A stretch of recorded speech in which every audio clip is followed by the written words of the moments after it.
Hello everybody and welcome back. Fantastic that you could join me. Now it's very wet and windy here in Manchester at the moment. I'm up in the hills near Bolton and it's not a great place to be when it gets to autumn. So if it's the same for you, curl up near the fire and get yourself a warm cup of tea or a cup of coffee or a warm drink of any kind. And join me as I take you for a stroll around Cannock Chase. Now, the strange conundrum of Cannock Chase is definitely a cryptid enigma, and one of the old poems kind of sums it up, I think. When the dark night falls, enter the woods at your peril, for inside lurks something much worse than the devil. Avoid at all costs this gathering place, where at midnight the pigman roams wild on the chase. Now, some of the very first reports to come out of the chase were called the cavemen of Castle Ring. And while reports of Bigfoot-like hairy wild men are not thought of as plentiful here in the UK by the general public, there are a number of them. And one place in particular has a number of sightings of these strange cryptid creatures, along with a whole host of others. Now, Cannock Chase and many of the reports around the Chase are on Castle Ring or around Castle Ring, which was constructed between 500 BC and AD 40. Castle Ring is an Iron Age structure commonly known as a hill fort or a hill barrow, and I found over the years when researching the strange creature reports in the UK that the old ancient sites like hill forts and barrows and stone circles and standing stones seem to play a part in almost all of the reports here. And a very good example of that is Cannock Chase and the ancient sites within it. Now, it may just be that we're never too far away from an ancient site on our wonderful island. But time and time again, when taking a sighting report, as I look up the area on the sightings map, I have a look at the area for any ancient finds, and invariably I find one. Now, of course, Castle Ring is not the only ancient site or source to be found on the Chase, and the Holywell Natural Earth Ring is only a kilometre south from Castle Ring, and there's also the Bower Farm Rock Shelter to the far northeast. I counted numerous ancient sites and wells surrounding the Cannock Chase area. Is this one of the reasons there's so much strange activity reported here? Or is the area an attractant of some kind? And there are many ancient burial mounds in the area too. And I have noticed again over the years when I've been researching that where we have ancient burial sites that are damaged and built upon or no longer used for respecting the dead, we also get dogman and werewolf type reports. Now, the Chase is not just home to the cryptid kind though. As many paranormal researchers and new enthusiasts know, the Chase has a whole host of weird wrapped in a lovely green blanket. Now, little is known about the mysterious and the long forgotten people who built Castle Ring or any of these ancient sites, sadly. All this has been lost in time to history, but experts claim the creators of the ring were already in existence at the time of the Roman invasion, and they remained there until approximately AD 50. Now, the first ever written report in a newspaper or a publication was in 1879, and that's the first report I'm going to bring you tonight. And I might have to do this episode in two parts as there are so many reports. But I do believe that hearing them all at the same time gives you a much better understanding of the area and what's actually happening there. So as I say, the first report was 1879. When a labourer was employed to take a cart of luggage from Ranton in Staffordshire to Newport in Shropshire. The young lad was late on his return journey, and he and his horse were very tired, and they were pleased to be heading home, so he pushed on. He rode for a while, and around 10 p.m, in the middle of a bleak, dark January night, he arrived at the bridge that crosses the canal just as you pass Norbury. Now, as the labourer neared the bridge, he claimed that a strange black creature with enormous eyes sprang out from the shrubs beside the road and landed on the back of the horse. Now, the man tried to push this strange attacker off with his whip, but when he lashed out, he was horrified to see that the whip passed right through the creature. Now the labourer fell to the ground in fright, and the horse galloped off into the darkness, leaving him behind with this thing still clinging to the horse's back. Now in 2002, when the British Waterways, which is now the Canal and River Trust, asked for information about ghosts or any strange occurrences on the waterways, a witness came forward and reported a more recent sighting of the said ghost. He was relieved to know he was not the only witness to this horror, and he was able to prove to his family that he was not seeing things, and he had in fact seen the huge black hairy monkey. He told the canal officials that during a boating holiday on the Shroppie in the 1980s, he took the tiller while the family were inside the boat prepping lunch. Passing under the bridge, he looked up to see what he described as a huge black hairy monkey staring down at him. Astonished, he called his family out to see the creature, but by the time the boat had passed under the bridge, the creature had completely vanished. Now the man said he'd been teased by his wife and children ever since over his sighting of the phantom monkey, and he was very grateful to hear that others had seen it too. Now I would love to talk to that gentleman and explain to him that he is one of the many hundreds of people here in the UK who see and report similar creatures. Now in the 1940s, in an area known as Pie Green, there were said to be lots of government experiments, shall we say. And I first heard about the pigman from a researcher who's written a book about the area. As he's local to Cannock, and he writes about the history and strange happenings here on the Chase. Now, there is a large structure known as the Pine Green Tower inside Cannock Chase, where an abnormal amount of sightings of UFOs, odd lights, werewolves, giant snakes, Bigfoot, black cat, aliens, mermaids, black-eyed kids, and even the odd Slenderman report. I have a document to hand which shows just how many reports come into the Staffordshire Police over a 10-year period. There was around 12 werewolves reported to the police. There was 15,000 cat-like creatures and 865 beasts. Now, the Pie Green Tower was built during the Cold War as a backup communication system, but they say there is more than electronics inside those mysterious walls. Another mysterious being said to lurk about the Pine Green Tower is the notorious Pigman.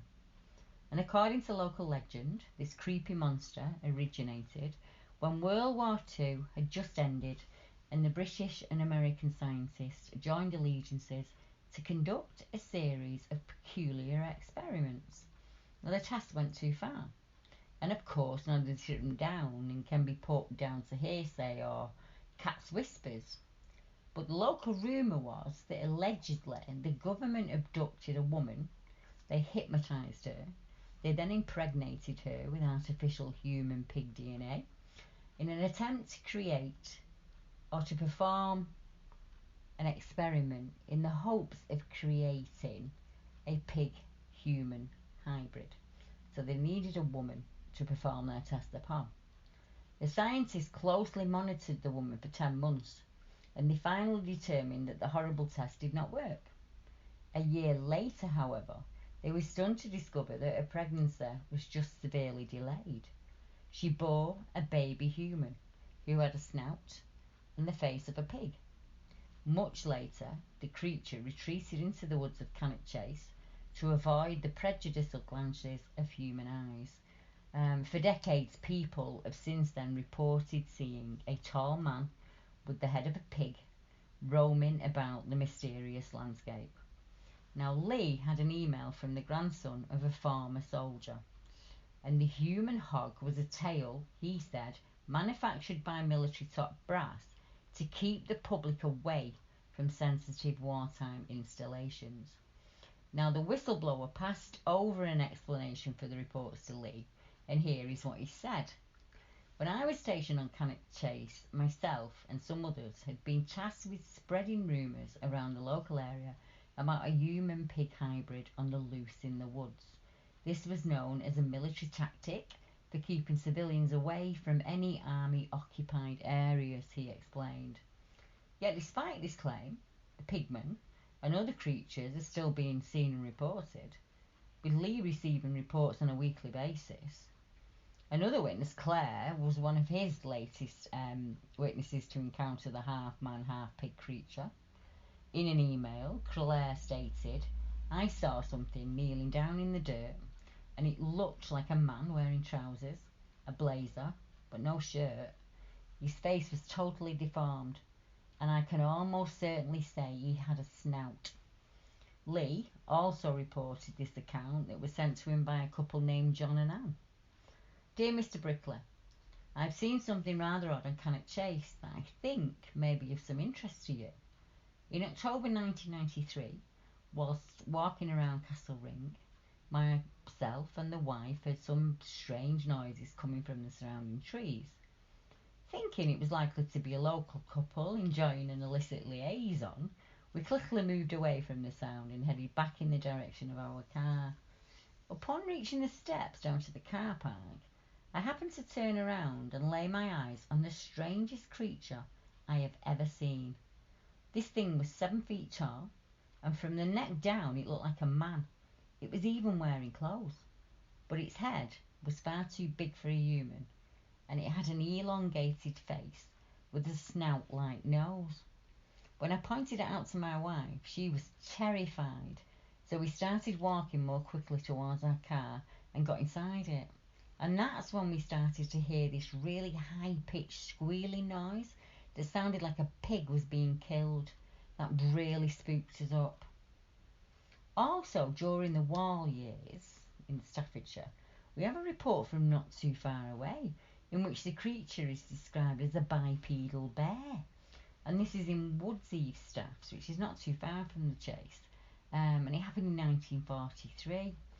And it was reported by Nick Redfern, actually, in Manbeach, UK, in 2000. And he said he was contacted by a man who, in a lunchtime telephone call, who briefly told Nick how he had personally heard of an encounter with a strange creature at the height of the Second World War. According to the tale, the man was a 12-year-old in 1943 when he was a young evacuee. And he was a boy of about 9 or 10 who came from somewhere in London, and he came to stay in Woodseaves with another boy from the same street that he lived in London. The pair would regularly play in the woods and fields around Woodseaves during the summer of that year. However, a degree of dark melancholy overcame the young Londoner when he confided in my caller that he had overheard the husband and wife he was staying with quietly discussing one night a strange event that had occurred several days earlier.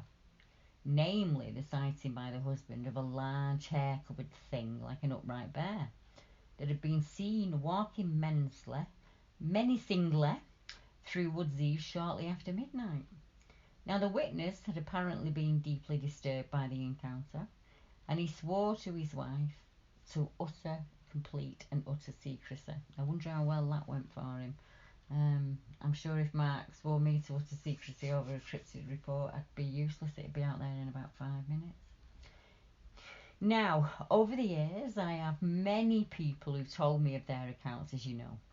And one witness, who is now a good friend, made his report to me some years ago. And he was incredibly clear on the details of the event. But he really struggled to explain what the thing he saw looked like. He said to me it was like the shape of a troglodyte, but as if that troglodyte was draped in a sheet and it was all glowing with light. And this happened in the 1980s. And he said, a long time ago now, back in the 70s, early 80s, I was going out with a girl who lived not too far away. Her brother and I were pretty close, and we would walk the dog sometimes and have a chat. Back then, we were in the Hayes Heath area, walking along the canal, when the dogs we were walking started to act up. We were beside some thick bramble bushes, not the sort of thing you would expect someone to hide in.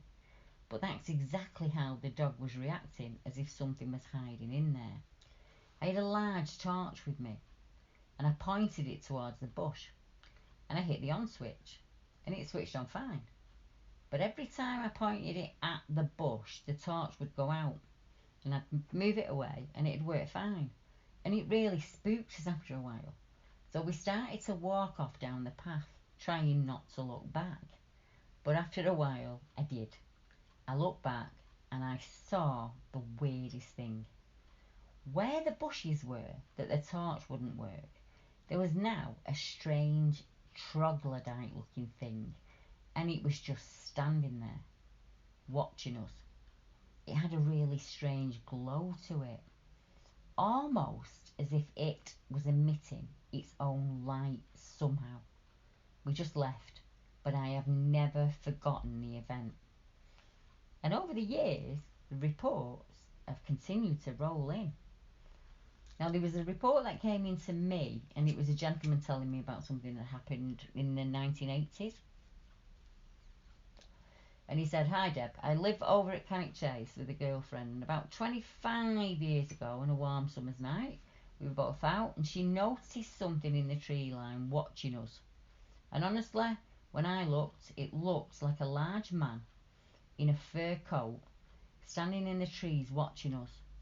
When I turned on the car lights, it ran deeper into the trees. It was very big, and it did look as though he was slouched over in some way, and I think he means like leaning forward. We saw the side of him, and I saw him through the trees, and he looked like a bodybuilder. I didn't hear anything on the night. Not strange that, not even when he moved through the trees, there was not a noise. I never knew there were strange things happening over on the chase until one of my friends mentioned it about a year ago. This happened to me close to the German cemetery at Cannock." Now, you'll hear that area mentioned over and over again within the reports. And not too far from that is the Slitting Mill area.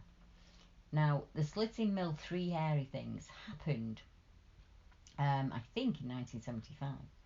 And it was a young couple, Barry and Elaine, and they're returning from a Christmas party in the early morning. They've got two children asleep in the back of the car, and they're driving back to their home in Slitting Mill in Staffordshire. Now, the car stalled, and Barry, then in his 20s, jumped out to check the engine. He fixed it, luckily, without too much trouble. Well, while he was returning to his wife, her facial expression changed, and she saw something that the young couple later described as trolls. According to Barry and Elaine let out a loud scream, terrified by the sight of a small figure that ran quickly across the road in front of the car at a high rate of speed. She went on to explain, "I just about saw it at the last second, and then another one followed it, and then a third one. The best way I can describe them to you is like little hairy trolls or something like that. Little thick-bodied hairy men that moved really fast across the road. We had some moonlight, so it was easy to see them, and they were like little men, but with hunchbacks and big hook noses, and not a stitch on them at all. Nothing covering the body, just hair all over them.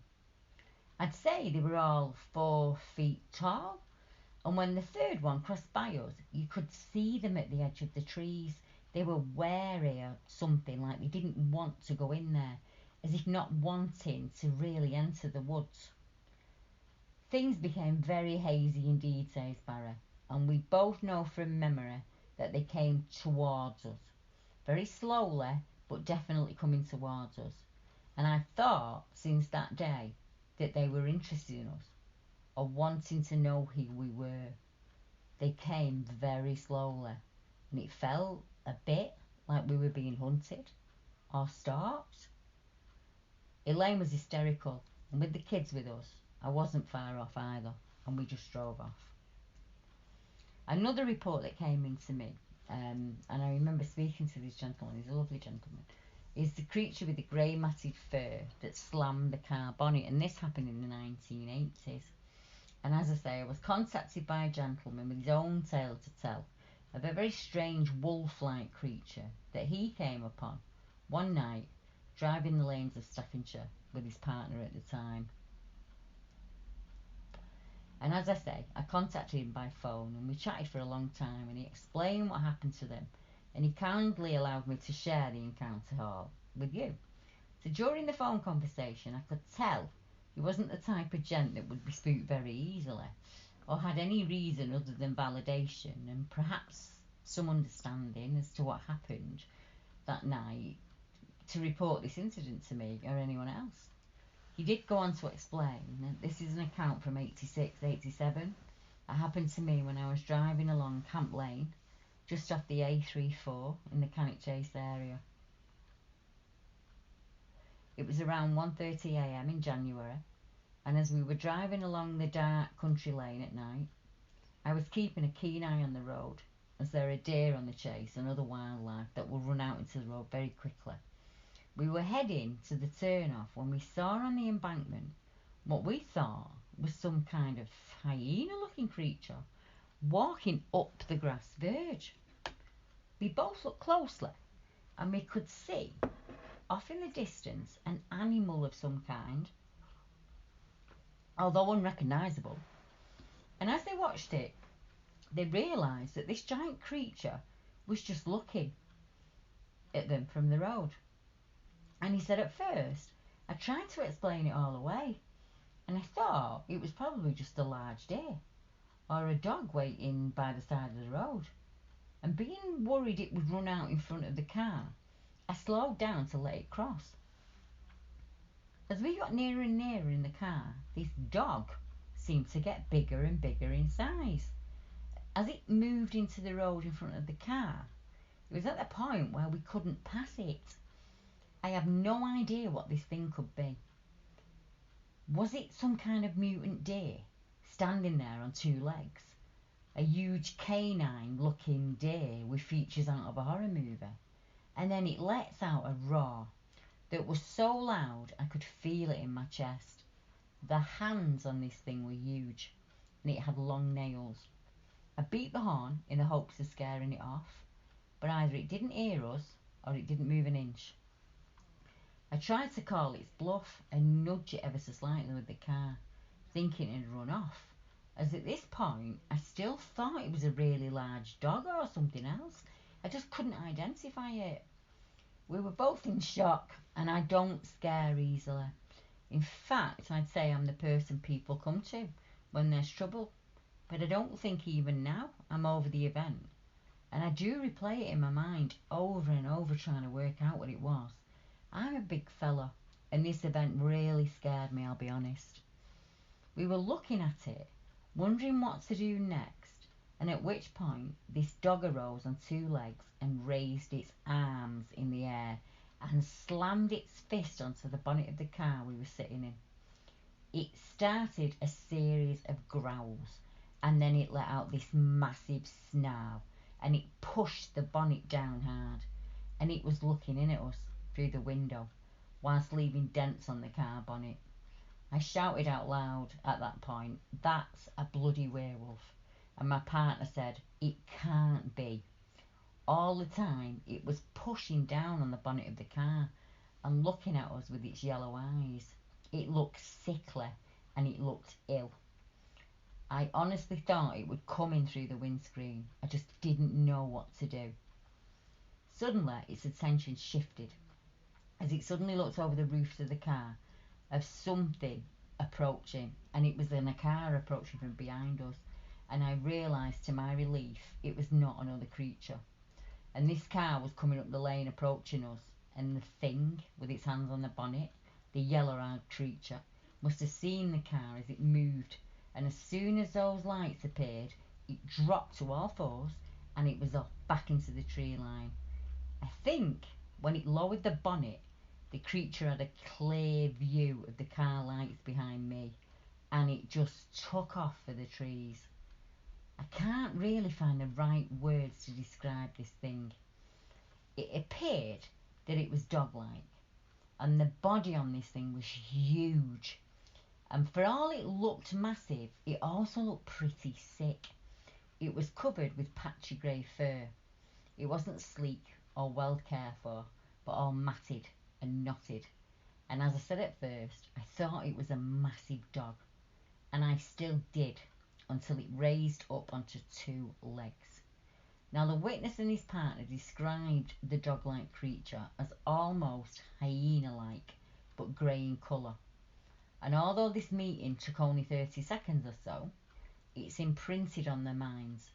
And he said, even now, I have no idea what I saw that night, where it went, or even if it is still out there.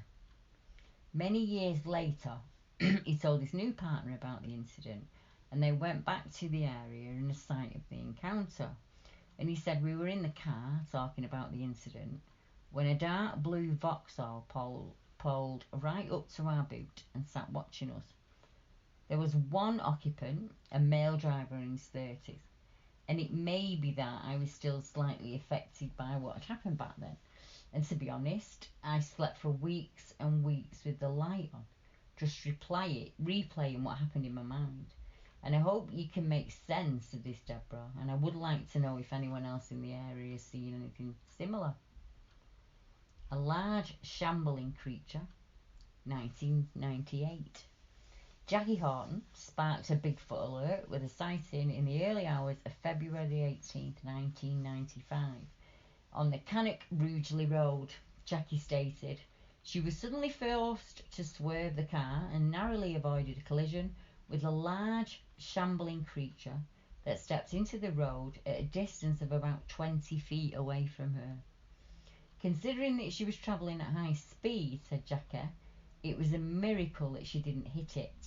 The encounter lasted barely a few seconds, but she caught sight of the animal and said it was man-like and tall, very airy, with two self-illuminating glowing red eyes.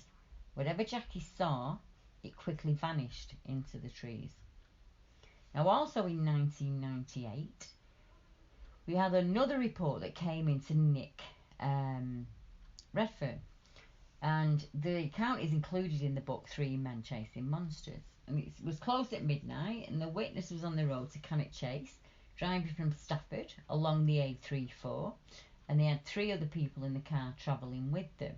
And if you remember, the gentleman who had his car bonnet pushed down was also on the A34. Now the witnesses stated it was a star-filled night, and it was clear, even though it was dark, and we were all in the car driving home. We'd been driving for a while, happily chatting, and we all fell dead silent and serious together. The people travelling in the back of the car sat forward en masse, and we all pointed to the same shape. There was a shape of something down at the roadside. It was a tall, man-like figure, and the figure was sort of crouching forwards. And as we passed in the car, it turned and it looked straight at us. In my own words, I would describe it as around 6 feet 8 inches tall. The legs were thicker than two of mine put together. It had a very strong looking body with a darkish blacky brown coat of fur or hair. I could not explain it, and I still get goosebumps thinking of it to this day.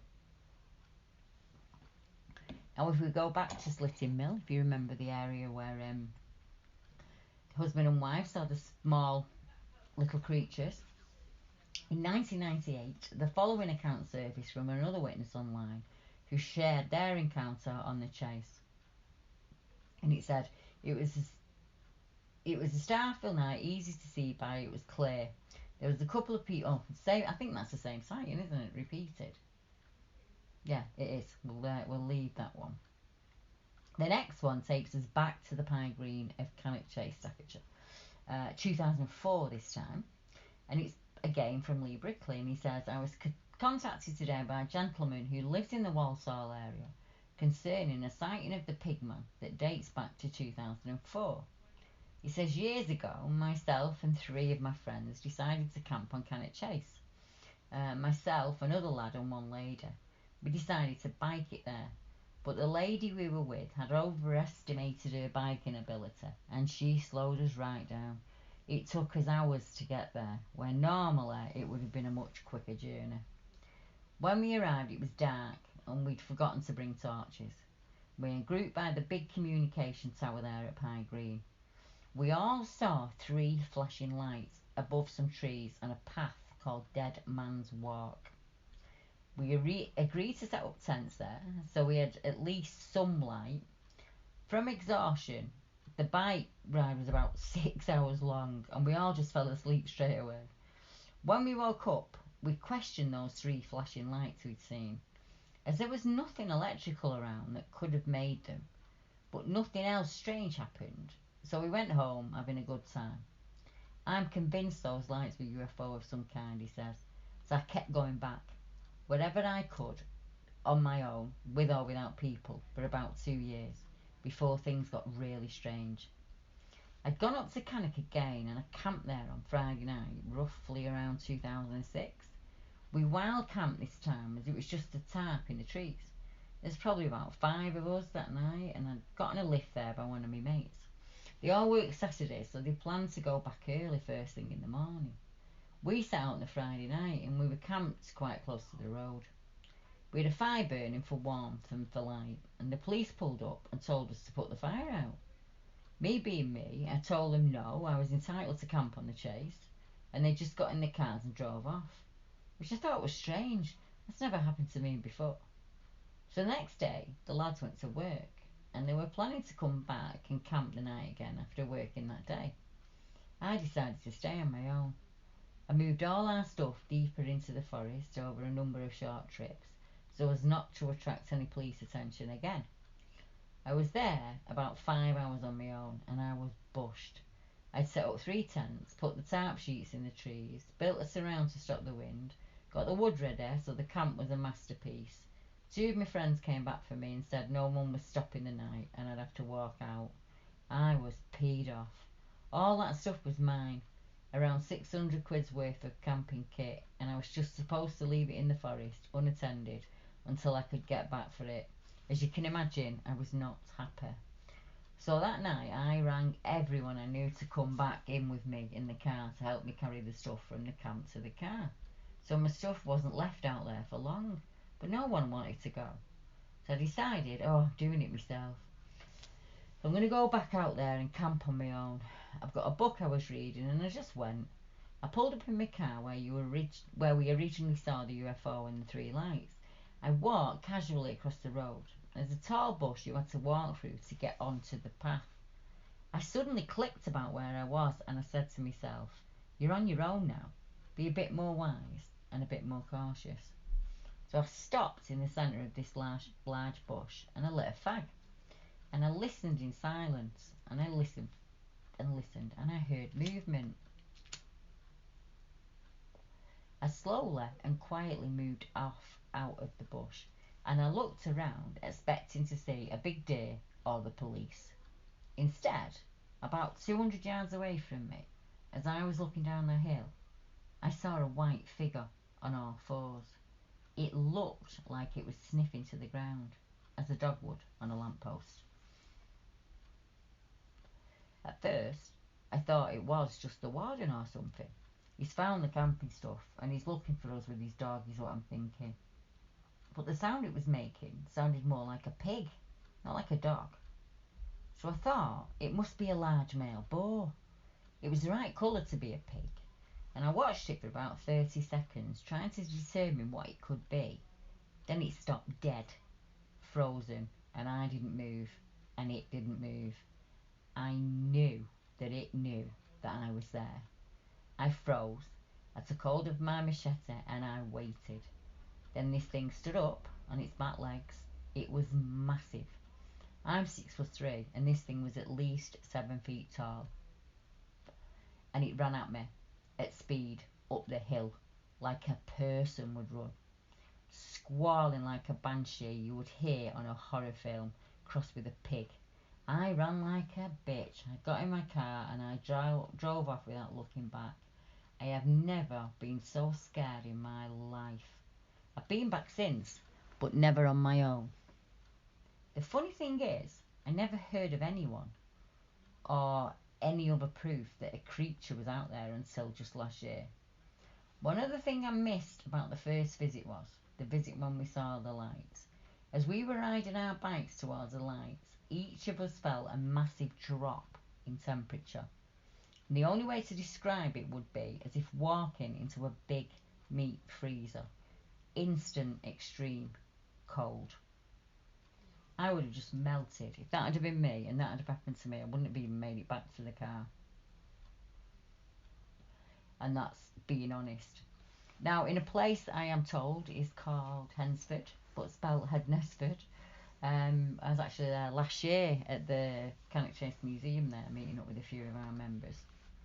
And in the area we were, we all sat down and had a brew. And I'm thinking, as I'm there talking to him, about all these reports. Because the area we're sitting in is the area that this next report happened in. And it happened in 2005 and it was reported to the newspapers. And it says the Enterprise Centre is the building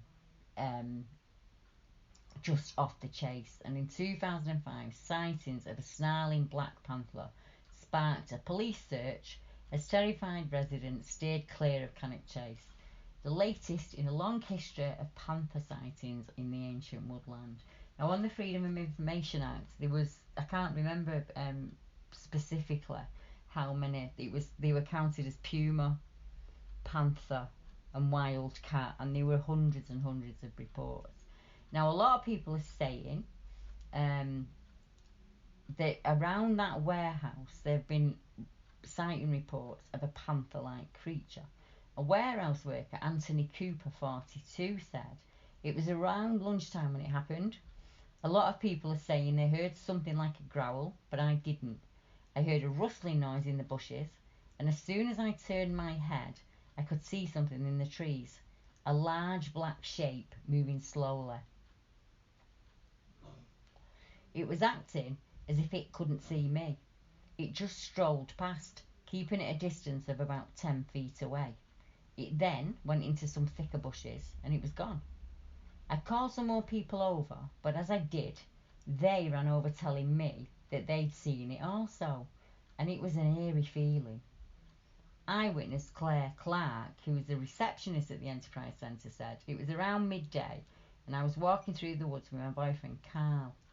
We were talking, and all of a sudden I felt him let go of my hand and he shouted, "Look!"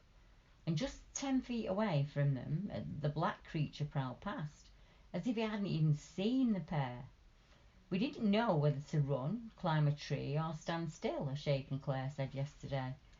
It was growling to itself as it walked along, and I'm still shaking now to think of it. It's typical that I decided to leave my mobile phone on my desk at work, or else I would have a picture of it. It definitely looked like a panther. I've read people saying that it's perhaps a domestic cat. Well, to me, it looked about 7 or 8 domestic cats all rolled into one. A passing police patrol investigated the witness's claim, but the animal had already fled into the undergrowth moments after appearing. Claire added, "What if I'd been an 80-year-old, or if I'd had a child with me who was running around nearby trees? You can't help but think it would have been a bloodbath." Now, another wolf-like creature was reported on Cannock Chase on the 30th of June in 2006. And it said, motorists on the junction 10A of the M6 near Cannock jammed highway agency helplines on a Wednesday morning in June of 2006. People were phoning in reports of a wolf-like creature racing between 2 lanes of traffic at rush hour. Motorists looked on in disbelief as the 3-foot-long creature, described as a greyish-black wolf, raced between lanes, dodging stunned motorists before diving for cover in the nearby trees. Highway agency staff joined motorway police to hunt for the creature and later stated the beast was likely to be a husky dog. But everyone who saw it, who is convinced it was something much more than a domestic dog. Now, in 2006 again, this thing was the shape of a human, but stood about 7 to 8 feet tall. A sighting was reported by a local resident of Cannock who described being chased by a terrifying beast whilst driving through Cannock Chase at around 2 a.m. He stated that the thing that chased them was the shape of a human, but it stood about 7 to 8 feet tall, and as soon as it realised we had seen it, whatever it was stood up straight and ran straight for us. This thing was definitely not human. It was huge. And when I say huge, I don't just mean in height. It wasn't just tall, it was also broad and stocky too.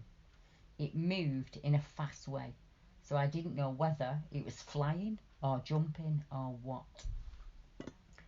Now in 2007, the Gentle Shaw Hairy Humanoid report came in, and it came from a small group of teenagers sitting in a car on Cannock Chase when they spotted a hairy humanoid in the woodland close by. They drove off at speed, only to be pursued by the creature, even though it remained by the tree line. And many people scoff at that report because it involves, teenagers. But I was a teenager when I had my experience, and so were many of the witnesses were in their teenage years. You don't get to choose when the account happens. And I do understand why people who are teenage witnesses. But believe me, there are a few of us out there. On April the 26th, 2007, the local Staffordshire Post newspaper ran the following story. A rash of sightings of a werewolf-type creature has been prowling around the outskirts of Staffordshire, and they've prompted a respected Midlands paranormal group to investigate. West Midlands Ghost Club says they've been contacted by a number of shocked residents who saw what they claim to be a hairy, wolf-type creature walking on its hind legs around the German War Cemetery, just off Camp Road, in between Stafford and Cannock. Several of the witnesses claim the creature sprang up on its hind legs and ran into the nearby bushes when it was spotted. Now, the newspaper continued. Nick Duffy of the West Midlands Ghost Club said the stories of werewolf sightings in the Chase area was something that he'd encountered before. He said the first person to contact us was a postman who said he had seen what he thought was a werewolf on the German War Cemetery site. He said he was over there on a motorbike and saw what he believed was a large dog. When it got closer, the creature got on its hind legs and ran away. Now, the Post quoted Duffy as adding that, I've spoken to many witnesses and I know when they are putting it on. But what struck me as strange about this was the way he told it. Now, I'm in no doubt that he was telling the truth. Now, the creature was apparently spotted by a scout leader walking over the forest land earlier in April. The man, who the Post stated did not want to be named, said he saw what he initially believed was a large dog prowling by the bushes. It was only when he got in the car to drive away that he realised there was something very strange about the animal. He said, at first it just looked like a huge dog, but when I slammed the car door, it reared up on its back legs and it ran on its back legs into the trees. It must have been about 6 to 7 feet tall. And I know it sounds absolutely mad, but I know what I saw. Now, in recent years, there have been a high number of pet disappearances, especially in the area around the German War Cemetery. And it's certainly the case that the area's been the site of animal and deer mutilations over the past decade. Now, a report that came into Mysterious Britain was from a group of friends in 2008, and they were on the chase, and they were walking through the area in the early hours of the morning when they spotted a tall, dark figure which quickly ducked down and hid. One of the braver members of the group approached it, only to hear it run off into the bushes. Walking back towards the car, two of the group heard a roar which they believed sounded like a roar of a silverback gorilla. One person also reported red eyes glaring at them from the bushes. Now, the owner of the haunted Cannock pub calls for an investigation into UFO activity in the area. And the pub is plagued by ghostly goings-on that are set. So the pub landlord, Paul Donner, owner of the park gate, has brought in paranormal investigators. Now, parts of the pub date back to the 1600s. The landlord said, I've experienced many things at the pub which cannot be explained. It is notoriously paranormal and a renowned area here for being haunted. Paul believes the unexplained going on could be linked to the death of the former landlady in 1969. But local pubs believe its proximity to the Iron Age Fort Castle Ring could be the real reason for the spate of paranormal activity. As the Park Gate Inn is just 500 yards from Castle Ring, it's widely believed to be one of the most mystical areas in the Midlands. There have been reports of strange music being heard up here, and it's a high place. There have also been lots of UFO sightings from the ring. A member of the Staffordshire UFO group said, obviously, Castle Ring is the highest point on Cannock Chase, which makes a good area for UFO spotting. And there have been reports of something landing there in the 1960s. Now, as I carry on these reports, I'm going to read just one more out, and then we're going to close it, and I will start a part 2. So, the human upright figure, 2013. This report came into the Birmingham Mail, so they made the report to the newspaper, and it says, myself and 2 other friends were supposed to do a 24-hour basketball event for charity. Being lads, we decided to skive and go and sit down the lane in my car and do what typical teenage lads do. So me and 2 others were parked up in a little pulley down a lane in Gentleshire, not too far from Burntwood, Cannock. We parked in this pulley facing the road with trees either side of us and a gated field behind us. It was about 2 o'clock in the morning, and we had the interior lighting in the car, when my friend in the front passenger seat said he could see something moving outside on the right hand side of the car. Now, we turned off the interior light to get a better look, and we could definitely see something moving in the trees in the distance. Our first thoughts were a person or an animal, and all we could see was something large moving around. Now, the thing must have been about 10 or 15 metres away. I didn't exactly have time to measure. I turned the car headlights and hazard lights on to see if I could see any more. This thing was the shape of a human, but it stood about 7 to 8 feet tall, and it was hard to tell really, with the night being so dark, and it was such a distance away. At first sight, it was crouching, not completely to the floor, but approximately halfway down and facing directly at the car, and it was too dark to see whether it was staring at us, but I'm guessing that it was. As soon as it realised we'd seen it, this thing stood up straight, hesitated for a split second, and then ran towards us. Well, as you can imagine, I wasn't sticking around. This thing was definitely not human. It was huge. It wasn't just tall, but broad and stocky. I haven't a clue what its face was like, or its skin or fur or whatever it had. It wasn't light enough to see those details. My back passenger darted to the other side of the car, and nobody said a word as it came running towards us. It was rustling big bushes, shaking the trees as it was going. It was just like in a horror movie. I drove out of the pulling and I turned left down the lane, and this thing was keeping up with the car. I was trying so hard not to look in my mirrors, but I could see it in the corner of my eye. Its strength and quickness was unbelievable. I just wanted to get the hell out of there. I drove to the bottom of the lane doing about 80 miles an hour, and it just vanished. I didn't stop until I entered a residential area. The fear was unreal. I'd never been so scared, and I didn't think I would ever experience anything that would scare me so much. I felt physically sick. I was cold and I was shaky, and I just didn't want to believe what I'd seen. None of us discussed it. I think we were all in denial, and I completely blanked it from my mind after that, and I didn't discuss it again until about 3 days before I phoned you, when the front seat passenger from the night brought it up in a conversation, and now I can't forget about it. I hate reliving it, but I thought I'd let others know of my experience.